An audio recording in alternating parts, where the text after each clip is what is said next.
Hey chicken nuggets, Pixie Dust Machinima here, and I'm procrastinating on writing the script for my upcoming machinima, so I thought I'd make a quick tutorial. If you're interested in creating your own animations for Sims 3, but you're not sure where to start, this is the tutorial for you. We're going to be animating with Blender. I learned to animate using Blender, and I've only animated with Blender ever since. I like it because it's not only free, but it's relatively user-friendly. So let's get started. Links to everything you need to download will be in the description below. First off, we're going to download Blender.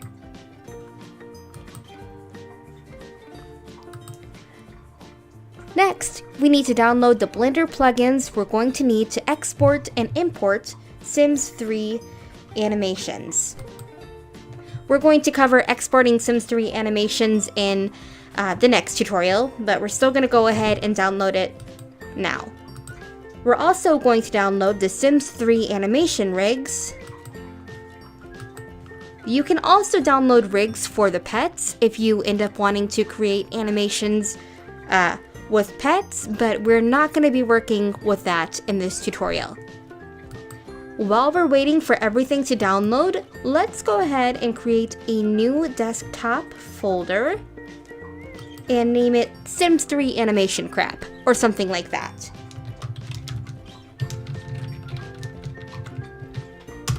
Okay, now that everything is downloaded, we're going to open up our downloads folder. And we're going to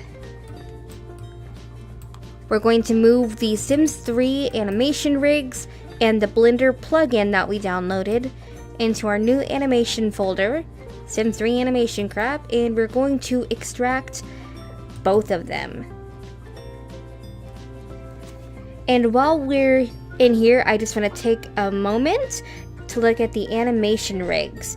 So, PU rig is for toddler, CU rig is for child, BU rig is for baby, AM rig is for adult male, and AF rig is for adult female, which is what we'll be using to animate with for this tutorial. Okay, now we're ready to install Blender. And listen guys, I remember being super intimidated at the idea of trying to learn how to animate. In fact, I gave up midway through watching the first animation video tutorial on YouTube. I just thought it was too complicated and there was no way I'd be able to learn how to do it. But if you keep a clear head and a can-do attitude, and if you get overwhelmed, go ahead and turn this tutorial off and come back to it later and try again. But I'm telling you, if I'm capable of learning how to create animations and couple animations and all that jazz, you are too. And by the power of editing, Blender is now installed. We are ready to launch it and get started. And the first thing we're going to do after we open up Blender is we're going to pull in our animation rig from our Sims 3 Animation Crap folder that we made on our desktop. So we're going to select the AF rig right here. Perfect! For this tutorial, we're going to animate her waving hello, but before we dive into animating, I'm going to show you the shortcut keys I use to easily and quickly navigate this space. So first, we're going to click in this area where she is at, and then if you press Ctrl 8,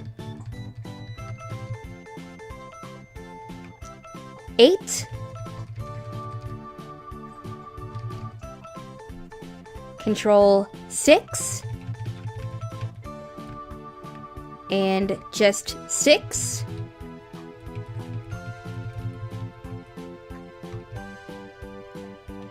Control 4, and then just 4, Control 2, and then just 2.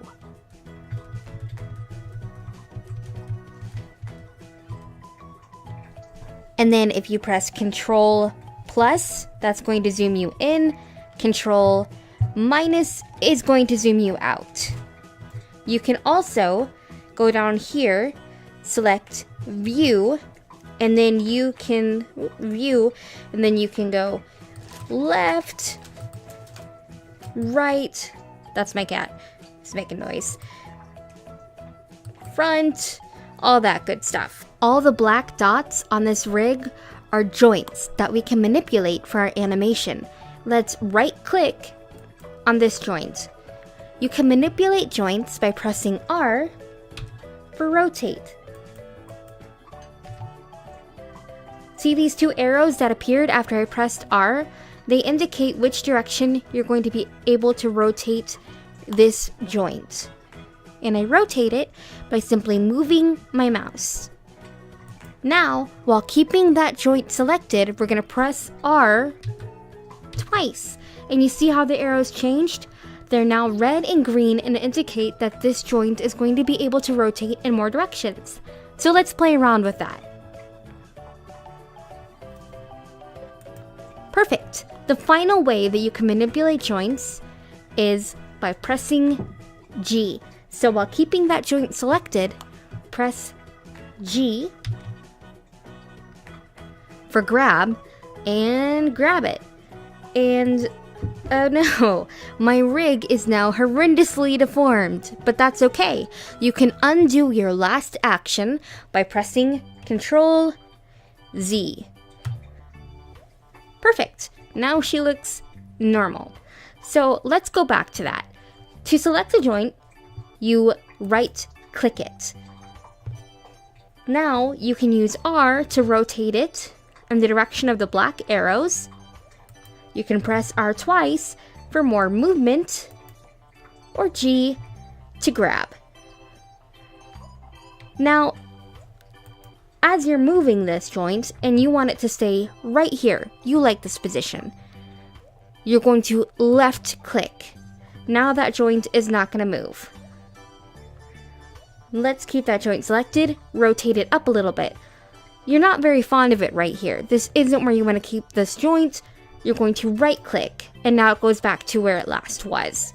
Okay, so now we're actually going to start animating. Using the shortcut keys I gave you earlier, we're going to zoom in on her face. Press Control plus, Control 8, and then Control plus again. Perfect. So now we're zoomed in on her face. This is where we're going to start animating. So when you're animating these rigs, using G to manipulate a joint is mostly going to lead to a lot of deformities, as we saw earlier. But G becomes incredibly handy when animating the face. We're going to use G to give our sim a smile by selecting her cheek joints. Right click, press G, lift up a little bit. We're also going to do this with the joints at the corner of her lips. And now she's got a nice little smile. G is what you want to use when you mess with the eyebrows.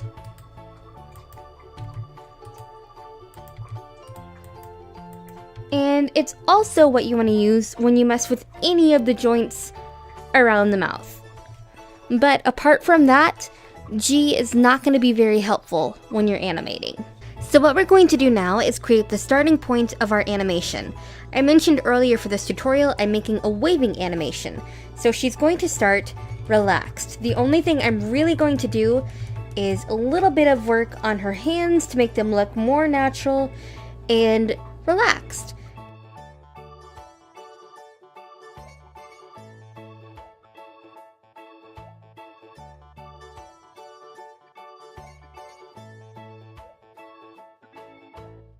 Okay, so this is her starting position. I'm happy with how she looks, so I'm ready to create my first keyframe of the animation. To create a keyframe, make sure a joint on the rig is selected, and then press A. You press A twice. But pressing A twice highlights every joint on the selected rig. Now I press I, and on the menu that pops up, we're going to select Lock Rot. That's it. We've just created the first keyframe in our animation. If you look down here, there's now a yellow bar here, and that indicates a keyframe. When creating animations, I usually have 20 frames in between my keyframes, depending on how fast or slow I want the animation to be, but more on that in a second. But let's move to frame 20 and start animating our second keyframe. So let's look down here. The green bar indicates where we're at. This is going to show you the keyframe position. Let's go 20 and see how the green bar just moved. Now we are on frame 20. For the second keyframe, her arm is going to be up, starting to wave. Okay, I'm happy with how that looks, so I'm going to create my second keyframe. Pressing A twice, I lock rotation, or lock rot, whatever. So let's go ahead and save this quickly, because this is where it starts to get exciting. Oh, hold on.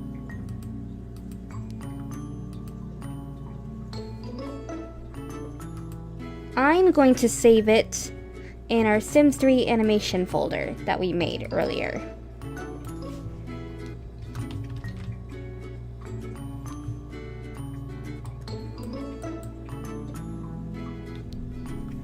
Okay, now we're going to play what we have in our animation so far. So go down here and click on your first keyframe so it plays the animation from the beginning. And then over here is where we're going to press play. But before we press play, let's look at our sync options. Right now, by default, no sync is selected. To get a realistic idea of the speed of your animation, the speed it's going to play in the Sims 3 game, I recommend selecting AV sync. Now that AV sync is selected, make sure, oh, see, the green bar moved. So that's where we're at now. So go back to make sure your first frame is selected before you press play. Now, we're going to press play.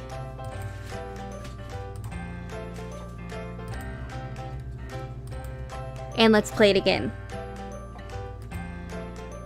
Okay, I like it, but it's a little bit faster than what I want. That's an easy fix. So we're going to make our second keyframe at 40 frames now instead of 20. So it's going to be 40 frames away from the first original keyframe that we made instead of just 20 frames away. So go down here to this gray bar, select 40 here, make sure it's 40 right here. So now we are 40 frames away from the first keyframe. And now everything's selected. Press I, lock rot. We've created that frame now 40 frames away from the first animation, but we need to delete our original second frame that we made right here, and I'm going to show you how you do that. Click on that frame, right click on the frame, see how everything's still highlighted.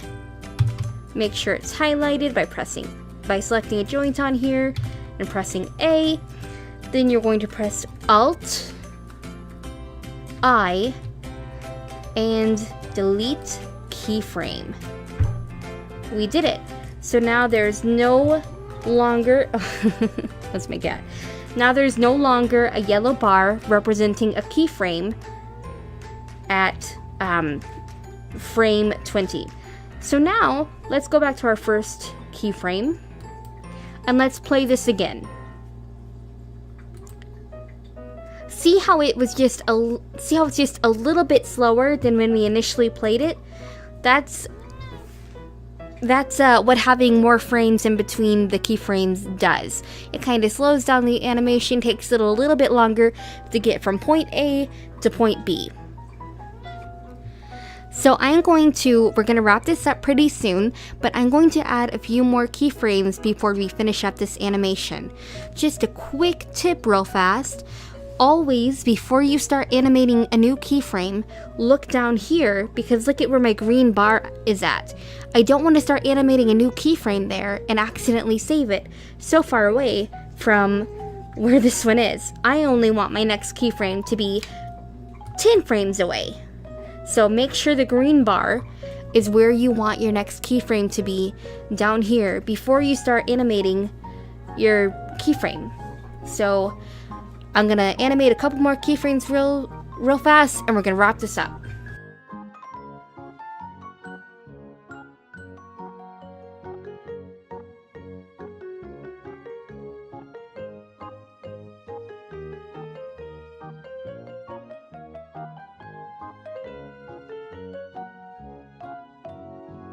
Okay, so I added a few more keyframes, and I've decided for the purpose of this tutorial that we're going to be making this a looping animation.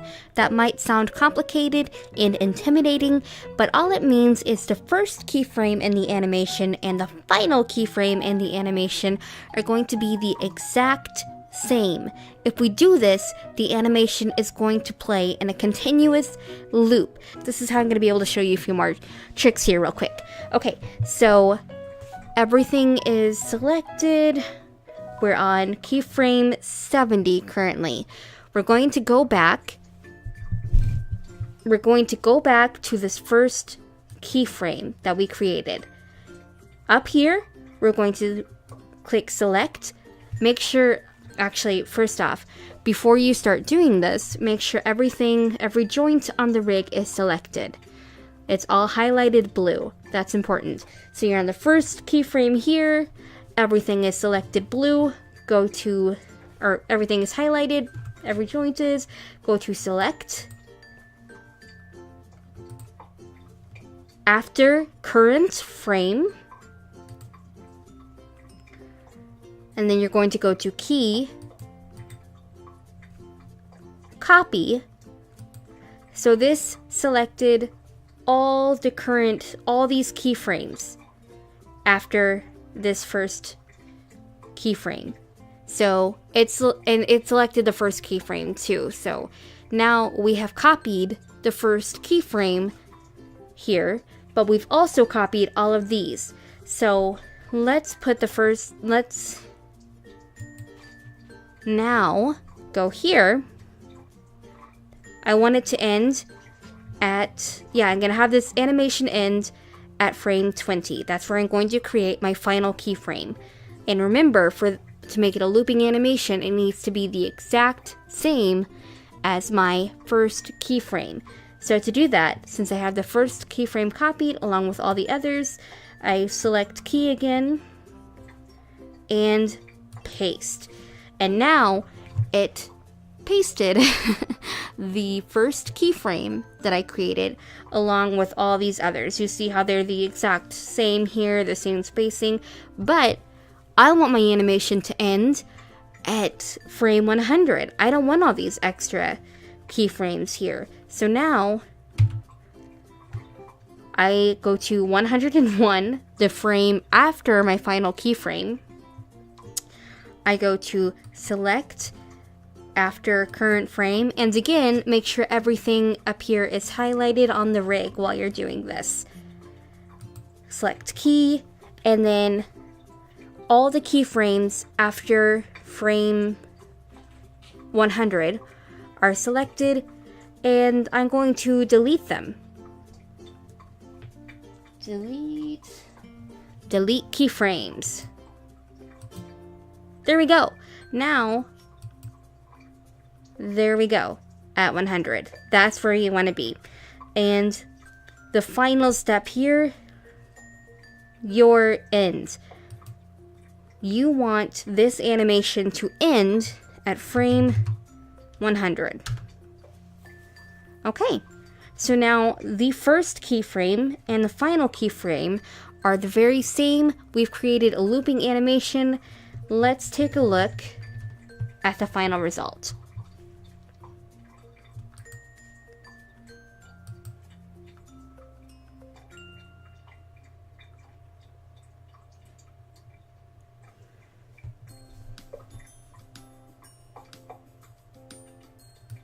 Okay, so now we're gonna go ahead and save it, and you can pat yourself on the back because you now know how to create a looping how to create an animation, or at least where to start. My next tutorial is going to show you how to export the animation so you can play it in your Sims 3 game. If you enjoyed this tutorial and found it helpful, please like, comment, or subscribe. If you have any questions, ask them in the comments below and I'll do my best to answer. Thank you so much for watching.